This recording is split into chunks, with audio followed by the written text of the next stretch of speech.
I have a confession to make. Up until very recently, I've been using the stock Mac terminal. Yes, like the one that comes with your Mac. I've tried others a long time back, but never cared to switch. That somewhat recently changed. I went viral at the end of last year for talking about how I still use the stock terminal. I did not realize how much harder I was making the lives of CLI devs. After trying a bunch of different options, I ended up landing on Ghostty, which was not particularly accessible. You had to apply to get access. But as of today, that has stopped. Ghostty is now available for everyone to use. And I'm going to be straight up. This is probably the terminal that you need to use. We'll justify it in just a sec, but first, a word from today's sponsor. Today's sponsor is Blacksmith, and if you hate slow builds, you really need to check these guys out. They take your GitHub actions and they run them twice as fast at half the cost. Like, for real. If you don't believe me, go try it out. You get 3,000 free minutes per month. That's pretty much as much as you're getting on GitHub anyways. If you want to see what these numbers look like, it's insane. The amount of time it takes to build all of Node on their workers is only 100 minutes versus 180 on GitHub's. It also costs a third as much. Or if you look at the Android emulator, it takes a third as much time and costs like a fifth or a sixth as much. Or Rust's Tokyo! You know, Prime's favorite. Still crazy build reductions. 5 minutes down from 9, and it's only 2 cents to build instead of 7. That's per build, remember. Oh, and if you're concerned it's going to be really hard to set up, you literally just swap the line in your build script. That's it. Thanks again to Blacksmith for sponsoring. Check them out today at soydev.link/blacksmith. Ghostty is not your typical terminal emulator. I would go as far as to say there's a couple different directions terminal emulators can go in. There is standards, following, there is flashy features, and there is performance. And pretty much every terminal emulator has picked which of these directions it wants to go in. So something like iTerm, much more focused on the flashy features, generally standards following, but not particularly performant. Then you have something like the stock terminal, which isn't really on here because it's not performant, it doesn't follow standards, and it has almost no features. It's awful. You have something like Warp, which is written in Rust, so theoretically focused on performance, but from my experience, it was not particularly fast. I don't know where it falls within standards, but it did not work great with things like tmux. Flashy features, it was pretty cool for. And I know something like Kitty is much more focused on performance, but it actually isn't super great from my experience with standards because it did not behave with tmux for me. The reason that I find Ghostty to be so unique is it is somehow one of the best terminals for following standards, the fastest terminal, period. And it has what I would consider the tasteful, minimal set of flashy features with a very interesting goal. It's not just a terminal full of hacks for Mac and Linux. They're trying to make it two meaningful, separate projects. Libghostty, as well as a terminal app. Libghostty is the core cross-platform library that powers Ghostty. It's available both as a SIG API and a C API, and it works today on Mac and Linux. The goal is to allow a large and diverse ecosystem of terminal emulator applications to emerge, ranging from dedicated applications, embedded terminals such as in editors, web-based terminals, new terminal multiplexers, and more. Super cool. It's almost like they're going for the Chromium shell of terminal support. And if this means you could get a good native terminal in something like, I don't know, Zed, the editor, super cool. As of now, this is not considered stable, but there is a bright future for it. They're apparently excited to get this working on WebAssembly, which is both terrifying and really hype. One more thing to just emphasize how performance focused these guys are. There is a terminal inspector. You know, like the thing you have in the browser, it's even the same hotkeys, Command-Option-I. And from here, you can see so much stuff. Super cool. Everything from the screen resolution and the grid size to what rendering and rastering engines it's using, the resources it currently has access to. I've never seen a terminal expose this type of thing that deep, that simply. Hopefully this emphasizes the mindset they're coming in with. It really is hitting all three of these points in a way I've never seen a terminal try to before. And that's why it's become my default so quickly. 99% of users of software want to launch it and get it to work. A month ago, I asked Ghostty beta users to share their configs, and I challenged myself to understand why they're not empty. Part of 1.0 has been getting to where I'm confident that 99% of users will have zero config. This is a very, very noble goal. And if you know me and my preference about configuring my machine, go check out my old video if you haven't seen it all about how I have my setup working. I like avoiding config to the best of my ability, not just because it's more to maintain and deal with and configure, but also because it shows that there's more alignment between me and the creator of the software. If I am massively reconfiguring the software, there's a decent chance that the way I use it differs from how the creators use it, maybe even how the community uses it, which means the likelihood that I have problems in the future is much higher. But this goal, especially with a terminal trying to be fast and standards compliant, is bold, and it's pretty damn close to being there too. But just so you guys know that I'm not talking out of my ass about the performance thing, the only terminal that gets any faster with the Doom Fire, I believe, benchmark? Yeah, Doom Fire. Pretty intense benchmark. Ghostty is so close to being the fastest, and we're talking about more than 10 times faster than the stock terminal app on Mac. And as Mitchell says, all of these are fine. Like if you're using Westterm, Kitty, Alacrity, or Ghostty, all of these options are probably fine in terms of performance, but I found Ghostty to be the least bad by quite a bit. So for those who don't know, the creator, Mitchell, is not some random dev just doing this for fun. He's the founder of HashiCorp. Yes, like the HashiCorp, like the Terraform creators and maintainers. And this is what he's done since, because he wanted a terminal that sucked less. And he certainly made one. As you might guess, being the creator of Terraform is not something that you get no money for. So Mitchell's doing okay, which is why this isn't something he's expecting to make money from. In fact, he actually pledged $300,000 to the Zig Software Foundation because he loved working with it so much for this project and wants to make sure that not only is the project of Ghostty successful, but all the tools and things that made it so he could build it are too. He has a whole blog post reflecting on getting to 1.0 and how crazy it is that his side project trying to learn how to do native stuff with Zig became this super hyped up terminal. Great read. Highly recommend checking this out. But we need to talk about the terminal itself and why I like it so much. So what's the secret sauce? What makes Ghostty so special? Well, thankfully, it's not that secret. You can go look at it now on GitHub. Already at 3.4K stars. Up until this public release, the repo has been accessible to all users, but it wasn't public. Now it's finally true standard open source for anyone to do whatever they want to it. But you'll notice some interesting things as we start scrolling through this repo. Here's one of the first ones. 82.6% Zig and almost 8% Swift with a little bit of C++ and a few other things. This is a Zig-based terminal with bindings for other things, which is what the Swift stuff is for, to make it run proper on Mac. But the project is built with the technologies that compile to be as fast as possible while also hooking in to the native platform features to the best of your ability. There's kind of two types of native. There is native in terms of the CPU architecture, where the code you're writing compiles natively to the assembly language that your chip actually processes. And then there's native in the sense that the operating system and the environment that you're in has primitives that are in it that may or may not be used. When you use something like React Native, sure, it's JavaScript and it's not compiling to C that compiles to assembly that runs on your chip natively. But with React Native, you're not rendering in a canvas, you're rendering real native elements from the platform. iOS and Android have a native button. And when you render a button, you should render the native button. Native has these two different definitions. And what's interesting about Ghostty is it kind of hits both.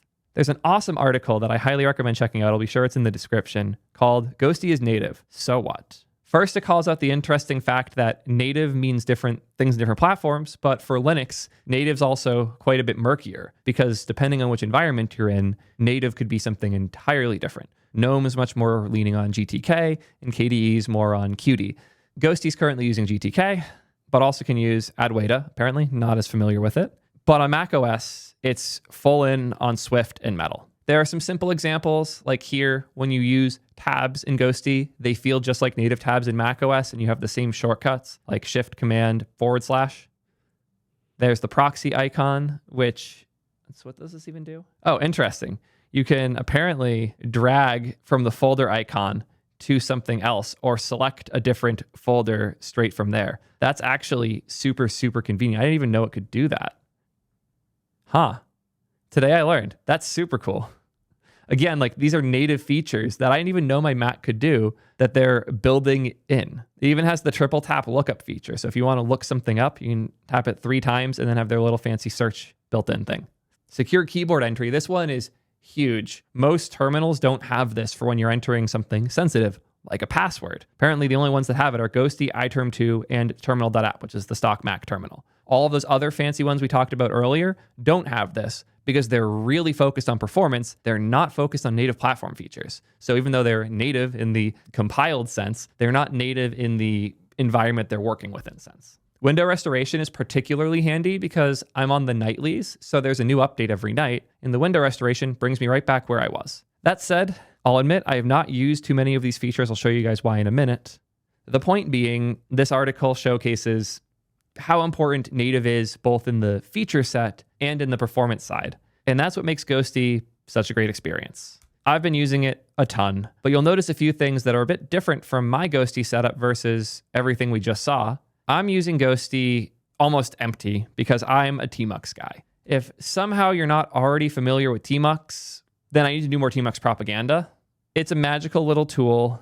It's the simplest terminal multiplexer. I could give a long history of how I got into it. The TLDR is that it's a standard thing you can use in your terminal, an application that lets you manage different terminal windows. So I have this project I'm working on. I'm going to run it, but I forgot to open up my editor. I could close and run the new command. I could Command T and open a new tab. But what I prefer to do is just use my tmux hotkey %, and now I have a split here. This is really nice. And then if I get an error here that needs more space, I can expand it out by using plus as the hotkey I have. I'm using all my tmux. And all these little features are just so convenient when you get used to them. You learn to navigate your terminal. And it also means switching terminal apps hurts me a bit less because I'm not switching my set of hotkeys and bindings and all the things that exist in the terminal.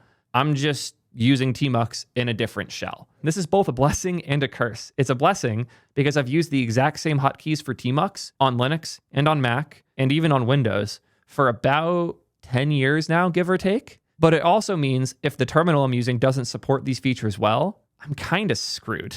And I have run into that way too many times on way too many high-end fancy terminals. They just don't like tmux much. And I don't like terminals that don't like tmux. This terminal seems more than okay with tmux. That said, their built-in tab features, their built-in splits, and all of that does seem really good for the people who want them. Is there a hotkey for it? I don't even know what it would be. Command D? Oh yeah, look at that. I'm already pressing my hotkeys to switch between them and they're not working and I'm going insane.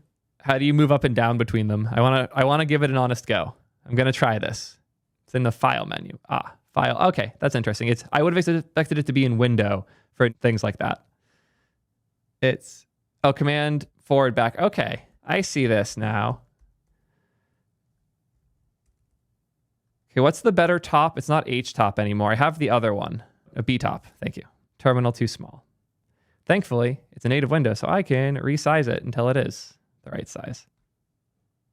Check that out.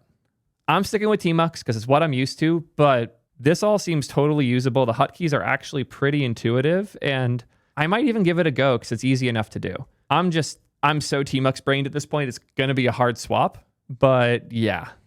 I don't mind the splits being dimmed, honestly. It's kind of nice.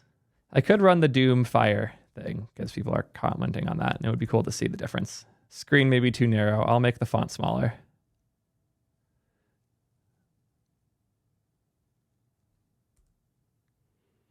Okay, that's pretty nuts. That's 580 FPS. Let's check activity monitor.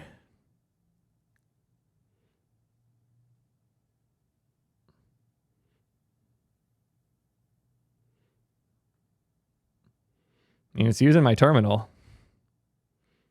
Barely using the GPU. It's using my CPU a decent bit, but like 15% load to get over 600 FPS. Yeah, it's going to destroy the stream quality. I'm sorry. Twitch servers crying, bitrate drop from 40 to 5. Hilarious. I'll cover it up the second time, okay? Yeah, let's run that, but covered. Oh, nope. Okay, it's covered now. I promise you it's running very fast. We're getting about 55% CPU utilization, barely using 20% of my CPU total. It's doing good. Let's compare this to the stock terminal. Zig, build, run. It's breaking really bad. Like, that's not the bit rate. It's going that slow. It's not moving. It claims 72 FPS, but that is not 72 FPS. That's bad. That's real bad. I don't even need to worry about the bitrate problem because it's just running so poorly. And it's using more of my system than the previous test did. It's over 100% CPU utilization right now. Insanity. Yeah, it's bad. But there's a lot of other little things that I've learned to appreciate as I've played more with Ghostty. One of those is the config. The config is pretty minimal, and this is all I have. I'll justify all of these. Window padding color background. If I recall, this was because I don't need those keybinds anymore. Yes, thank you, Mitchell. So for those who don't know, one Theoism, I really like Mac's default keyboard navigation. If you hold down Option and you press the arrow keys, it skips word by word, which is really useful in basically every program and with basically everything. If I take a longer command like this, I can Option arrow click to skip words, and it's super quick to get start to finish. But a ton of terminals don't actually pass that through as a Mac binding. They try to do the native terminal behavior, which I don't want. So I have to manually bind this to escape codes to let it have that navigation. But apparently it's not needed anymore, which is really cool. Apparently they're defaults as of 1.0. Awesome. Thank you, Mitchell. The window padding color, God, what did I do this for? The extended padding. So if I turn this off temporarily and I reopen Ghostty, it has a cool feature. Oh, do I not need that anymore either? Cool. It has a cool feature where it tries to put nice padding around the things you're doing, but for tmux, it was not super happy with me. It was on, I remember what it was. It was when the app wasn't full screen, it adds this little gap. Now I remember. Yeah, when I'm not full screen, it tries to add a gap around things. When I'm full screen, it's fine. But when I'm not, see how it's adding this padding on the bottom? In a lot of setups, and probably in most setups, this is a really cool feature. But when you're already on Oh My tmux like I am, it just gets in the way. So if I reattach here, shouldn't do that anymore. It looks like I didn't need it though. Like it's doing the same broken behavior here that it was without that. Yeah, not sure if I need it or not anymore. I just know I had some weird bugs with the padding initially, and the Discord was super helpful. I know there was a lot of back and forth on this default because for the types of people who don't use tmux, it is a better default. For the types who do, it's slightly worse, but the types who use tmux are also more likely to be the types to do some custom configurations. So it's a weird checks and balances situation. I can totally understand why you would go back and forth on that a lot. I don't envy you having to make these types of decisions. I like big fonts. I've been liking Geist Mono. It's been my default for a bit now, and I'm totally happy with it. And this is the last one. This is a preference, and I understand why the decision was made here. I personally don't like ligatures, and they can get really, really annoying sometimes. If you didn't already know, I'm a big advent of code nerd. I had a real good year this year, and obviously I used TypeScript, Bun, and all my usual tools like Cursor to do it. My terminal was Ghostty, and it was great, except for a couple things on a couple days. And one of those things was when I had to print out the Christmas tree. This problem was rough. You had to figure out when all these robots are moving around, at what point do they assemble a Christmas tree? And when I had ligatures on, which is the default, it did this. And I wanted to die. I did not realize how many of the characters I use every day have a ligature. Dashes, underscores, periods. This sucks. This to me was just bad. And it was just bad to a level that I was more than happy turning off ligatures entirely. Because although in this one case it did happen to show the tree still, that almost felt like luck. And there are a bunch of lines that are the wrong length as a result of this. Apparently I haven't clarified what a ligature is. A ligature is when your font combines characters. The classic ligature is the F and the T being combined, I believe. So this is the classic ligature. Oh, F and I, yeah. Is when you combine two characters. So you might be thinking, why would we care? We're programmers. There's a lot of really good things that ligatures can do, like an arrow. If you write this, it's nice for your terminal to turn that into an arrow. If you write not equal, it's nice for it to turn into that. That said, I don't know if I'm old or if this is a preference or what. I don't like ligatures. I have had them on in a bunch of things, a bunch of the time. And as far as I know, I remember Mitchell talking about it. Ghostty is the first terminal to natively support ligatures properly. And it's really cool it does. It's just not a feature I personally like. And now that they're off again, that doesn't combine, and my grid is a grid again. Apparently people want me to pull this. Sure. Do you want ligatures in your terminal? Yes, I want them. No, but I like them, or no, and I hate them. These are your options. How did I realize it was caused by ligatures? Because one of the most common ligatures is 3 dots becoming ellipses. See how the poll's going. It's a lot. About 30% of people want them, 60% don't, but it's like an even split between no, but they like them, and no, and they hate them. I'm happy I guessed that this would be the split when I created those 3 options. But yeah, that's roughly what I figured. And I know I'm biasing you guys by showing you an example of it breaking something. I can see the value. Seems really cool. I just use my terminal and I use my tools in a way that expects them to not exist. And it kind of breaks my brain when they do. Apparently Firecode has a good example too. By the way, if your font doesn't support this, you're screwed. This is a font level feature. So we can see here, if you turn them on, bars will get closer. Not equals becomes one character. Arrows become actual arrows. You get the idea. If you like it, you like it. If you don't, you don't. I'm very much the type that doesn't. But of course, to each their own. I don't like this. I don't like combining the hash and the bracket like that. Ugh. I really don't like combining the $ and the brackets either. Ugh. Not for me. There's a lot of little things that this does on Mac that are super, super cool. As mentioned before, crazy compatible, full Xterm compatible, so it follows Xterm standards. If Xterm does something, we should do the same thing. Protocol origin compatibility. If the terminal that defined a protocol behaves in a certain way, we should follow that behavior even if it's not specified. De facto standard compatibility. If behavior is widely accepted as the standard, we should use that behavior. Widely accepted is generally subjective based on popular opinion and usage. I like having this, like how we decide about things. I will say it's really nice that it comes with both a bunch of baked in nerd fonts as well as a ton of themes. And I mean like a ton, like every theme from the iTerm2 color schemes. You can just run this command to see all the themes and test them all out this simply. How cool is that? I think this is the coolest shit. Yeah, I'm using Vesper because a bunch of my community members really liked it and it was already in here. So it's what I picked. I was sad Poimanders wasn't in here because I love it, but I get it's still a new niche one and it's not in the source they had, which was color schemes. Yeah, this is the font hack I was thinking of. So I knew they did something crazy with fonts. I had forgotten what specifically it was. Huge shout out to Mitchell for hopping in here and helping me with it. They rasterize a bunch of powerline and nerd glyphs programmatically so that they can perfectly fit the grid. Super handy. Powerline is all the fancy things like this bar and the arrows and the icons for something like this, which some fonts support, some don't, but you can also have like backfilling from a different font for it, but then making sure it fits the current font and everything else, not easy.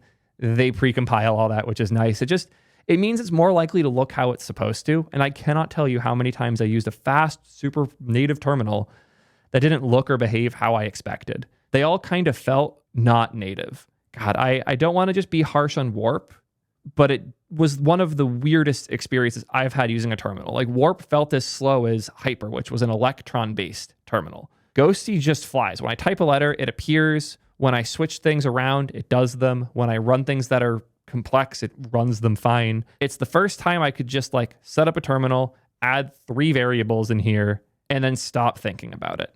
And that was after a year of thinking probably far too much about my terminal. Ghosty's the terminal for when you're done. So if you, like me, are tired of terminals, tired of worrying about or thinking about all of these things, you just want something that's good and works, and you're using a Mac or you don't mind compiling it yourself on Linux, Ghosty's the terminal you should probably be using. I went on a long journey to land here. I probably tried 8 different terminals this year, and Ghosty's where I think I'm going to stay. I've been on it for over 6 months. I don't plan on moving anytime soon, but I am curious, what do you guys think? Is this the terminal of the future, or is this the final form of what we expect today? To me, Ghosty's a almost perfect ending to the terminal journey. It feels like this is where we should settle, where we're using both the native platform standards as well as the expectations of these terminal standards too. But you might disagree. Let me know. Until next time, peace, nerds.